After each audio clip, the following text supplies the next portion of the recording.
que é o Espiritismo, e para isso a gente está usando o livro O que é o Espiritismo, de Allan Kardec. Né? A aula passada a gente falou sobre como é que progridem e degeneram os povos, né? E aí eles dizem que os espíritos encarnam em um meio simpático em relação com o seu grau de adiantamento. Então a gente só está na Terra porque a gente está no mesmo padrão vibracional que esse planeta, né? Então, se a gente está aqui, esse planeta é favorável para a condição de vida que a gente precisa e do adiantamento de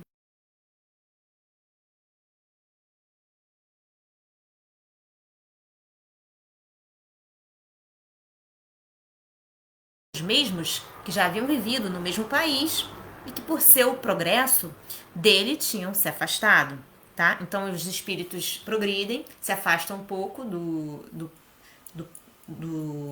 planeta, né, em matéria de vibração, então eles não voltam a se reencarnar. Depois que o planeta progride mais, a população progride, os espíritos voltam a se encarnar novamente, tá? Bom, o homem depois da morte. Pergunta: como se opera a separação da alma do corpo? É brusca ou é gradual? E aí a resposta é: o desprendimento opera-se gradualmente com lentidão variável segundo os indivíduos e as circunstâncias da morte.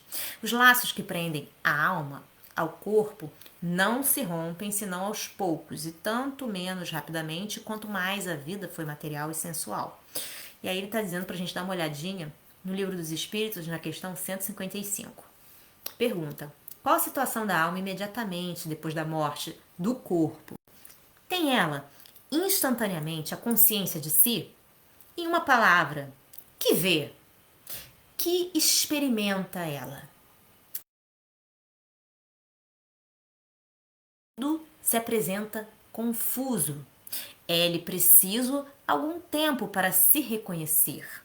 Ela conserva-se tonta, no estado do homem que sai de profundo sono.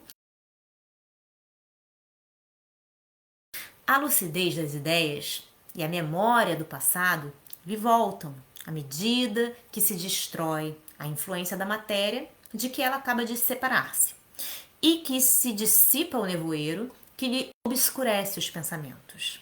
O tempo da perturbação sequente à morte é muito variável. Pode ser de algumas horas somente, como de muitos dias, meses ou até mesmo de muitos anos. É menos longa, entretanto, para aqueles que, quando vivos, se identificaram com o seu estado futuro, né, o estado de espírito, porque eles compreendem imediatamente a sua situação. Porém, é tanto mais longa quanto mais materialmente o indivíduo viveu. A sensação que a alma experimenta nesse momento é também muito variável. A perturbação sequente à morte nada tem de penosa para o homem de bem. É calma e em tudo semelhante a que acompanha um despertar plácido. Para aquele cuja consciência não é pura e amou mais a vida corporal que a espiritual, esse momento é cheio de ansiedade e de angústias, que vão aumentando à medida que ele se reconhece, porque então sente medo e certo terror diante do que vê e, sobretudo, do que entrevê. A sensação, a que podemos chamar física, é a de grande alívio e de imenso bem-estar. Fica-se como que livre de um fardo e o espírito sente-se feliz por não mais experimentar as dores corporais que o atormentavam alguns instantes antes. Sente-se livre, desembaraçado, como aquele a quem tirassem.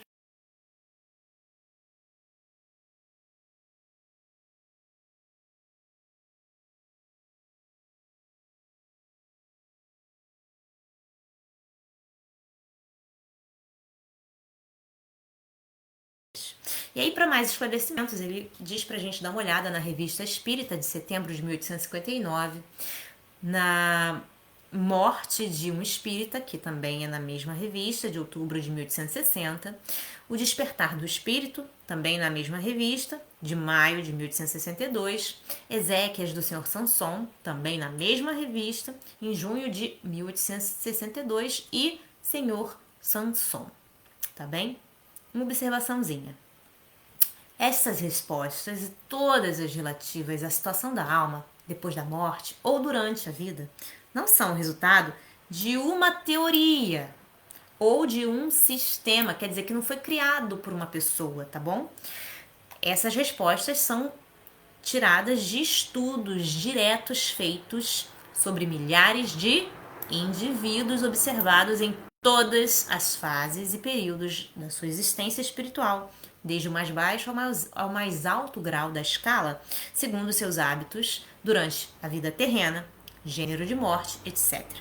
Muitas vezes disse, falando da vida futura, né, que não se sabe o que nela se passa, porque ninguém nos veio com